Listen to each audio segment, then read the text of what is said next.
Assalamualaikum warahmatullahi wabarakatuh. Selamat pagi semuanya. Berjumpa lagi bersama saya Laini Fauziah dari jurusan Ilmu Al-Qur'an dan Tafsir semester 4. Di sini saya akan melanjutkan mereview dua buku. Yang pertama buku The Histories of Quranic Text dari bab 11 sampai 13. Di buku yang kedua itu Rekonstruksi Sejarah Al-Qur'an dari bab 9 sampai penutup. Bab 11 pada buku The Histories of Quranic Text menjelaskan tentang penyebab munculnya ragam bacaan. Yang pertama, sistem bacaan qiraat sebagai sunnah. Ilmu qiraat merupakan ilmu seni baca Al-Quran secara tepat terkait substansi lafaz, kalimat, atau dialek kebahasaan. Diperkenalkan oleh Nabi Muhammad SAW sendiri, suatu praktik atau sunnah yang menunjukkan tata cara bacaan setiap ayat. Aspek ini juga berkaitan erat dengan kewahyuan di Al-Quran. Teks Al-Quran telah diturunkan dalam bentuk ucapan lisan dan dengan mengumumkannya secara lisan pula, berarti Nabi Muhammad SAW secara otomatis menyediakan teks dan cara pengucapannya pada umatnya. Kemudian ada dua, penyederhanaan bacaan bagi mereka yang tak bisa bahasa Arab, jadi orang yang non-Arab. Malaikat Jibril datang menemui Nabi Muhammad dan mengatakan, Allah telah mengizinkanmu membacakan Al-Quran kepada kaummu dalam 7 dialek. Dan dalam dialek apa saja mereka gunakan, sah-sah saja. Tujuan utamanya adalah memberi kemudahan membaca Al-Quran bagi mereka yang tidak terbiasa dengan dialek oleh orang Quraisy. Konsesi diberikan melalui anugerah Allah. 3. Penyebab utama munculnya banyak bacaan, varien, beragam, pandangan orientalis. Yang pertama, perbedaan karena tidak ada kerangka tanda titik. Yang kedua, perbedaan karena tidak ada tanda diakritikal. Yang ketiga, perbedaan karena tidak ada tandanya diakritikal. Keempat, penyebab kedua yang mengakibatkan banyaknya varian bacaan yang beragam itu karena beberapa pembaca menggunakan teks yang bertanggalan sebelum Mushaf Utsmani yang kebetulan berbeda dengan kerangka Utsmani dan yang tidak dimusnahkan walaupun ada perintah dari khalifah. Tetapi anggapan ini dibesar-besarkan tanpa ada bukti yang utuh. Yang kelima, ngubah sebuah kata karena kesamaannya dalam waktu membaca. Beberapa ilmuwan mengajukan catatan penjelasan pada pendengarnya sewaktu itu membacakan Al-Quran. Ini tidak dapat dianggap sebagai varian reading, bacaan yang berbeda-beda, yang sah dan tidak pula dapat menganggapnya sebagai bagian dari Al-Quran.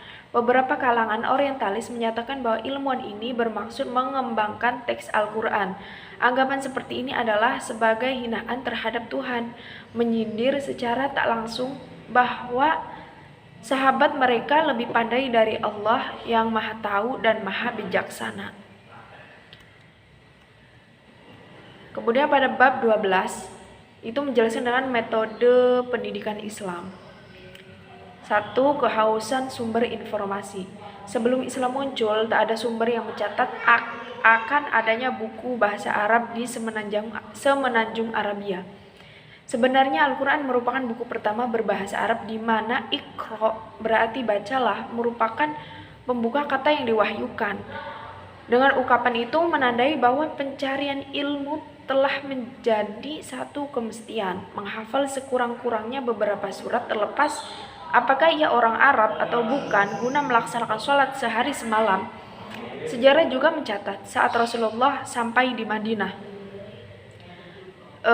beliau segar memenuhi keperluan ini mengatur persekolahan dan minta setiap yang berilmu walau masih minim agar menyampaikan pada orang lain. 60 penulis wahyu yang bekerja di bawah pengawasan Nabi Muhammad dijadikan upeti dalam memerangi kejahilian. Kedua, hubungan pribadi unsur penting dalam sistem pengajaran.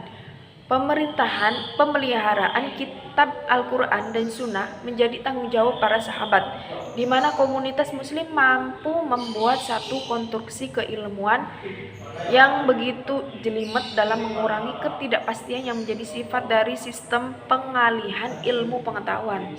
Sistem ini didasarkan pada hukum kesaksian. Ketiga, permulaan dan perkembangan sistem isnad atau sanad. Sistem isnad bermula sejak zaman Rasulullah yang kemudian merembak menjadi ilmu tersendiri. Pada akhir abad pertama Hijrah, dasar tatanan ilmu ini berpijak pada kebiasaan para sahabat dalam transmisi hadis di kalangan mereka. Menjelang abad pertama, kebiasaan ini mulai mekar yang akhirnya menjadi cabang ilmu tersendiri. Mesti mempelajari Al-Quran dan Sunnah memberi arti bahwa sejak beberapa abad perkataan ilmu hanya diterapkan pada kajian di bidang keagamaan, dan dalam masa yang penuh ghirah mempelajari ilmu hadis telah melahirkan hadis ar-rihlah atau piknik pencarian ilmu, karena dianggap sebagai salah satu syarat utama di bidang keilmuan. Kemudian bab 13 menjelaskan tentang apa yang disebut Mushaf Ibnu Mas'ud dan tuduhan ragam bacaan yang ada di dalamnya. Yang pertama, susunan Mushaf Ibnu Mas'ud. Tak ada satupun dari mereka yang hidup sejaman dengan Ibnu Mas'ud yang menyebutkan bahwa mushaf miliknya memuat susunan surat yang berlainan. Isu tersebut muncul ke permukaan setelah beliau wafat.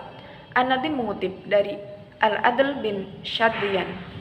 Saya melihat susunan surat dalam Mushaf Ibnu Mas'ud sebagai berikut: Al-Baqarah, An-Nisa, Al-Imran, dan seterusnya. Tanpa surat Al-Fatihah. Selanjutnya An-Nadim berkomentar bahwa secara pribadi ia pernah melihat berbagai mushaf yang dikaitkan dengan Ibnu Mas'ud, akan tetapi ia tidak pernah melihat dua naskah yang mirip satu sama lain.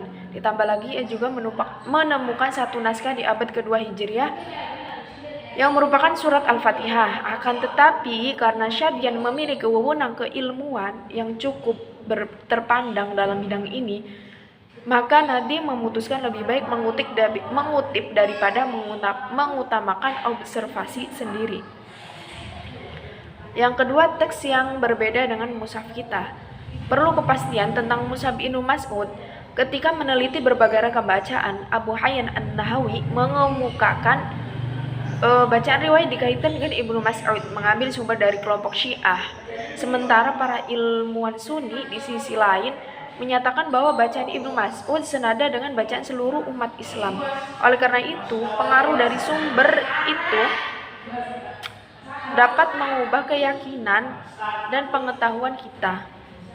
Yang ketiga, surat yang dihilangkan. Surat pertama dan dua surat yang terakhir yaitu surat Al-Fatihah, Al-Falaq, dan An-Nas.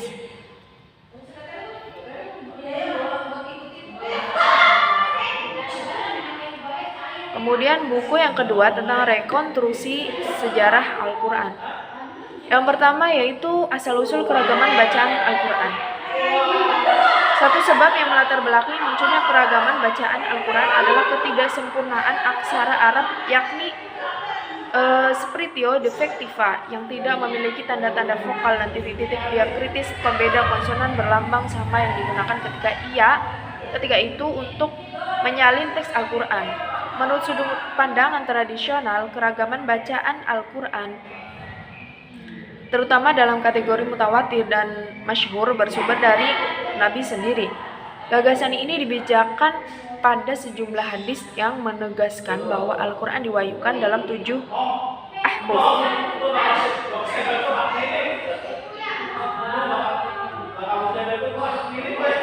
Kemudian proses unifikasi bacaan terjadi dalam 2 etape. Pertama, unifikasi bacaan di dalam satu wilayah, Mesir. Kedua, unifikasi bacaan antara wilayah-wilayah. Ketujuh, imam qiraat di antaranya Nafi Ibnu Abd Ar-Rahman, Ibnu Katsir, Ibnu Amir, Abu Amir, Ibnu Abi An-Nujud, Abu Bakar Al-As'adi atau Ashim. Yang keenam, Ibnu Hamid, Ibnu Ammarah, Ibnu Ismail atau Hamzah, dan yang ketujuh Al-Kisai.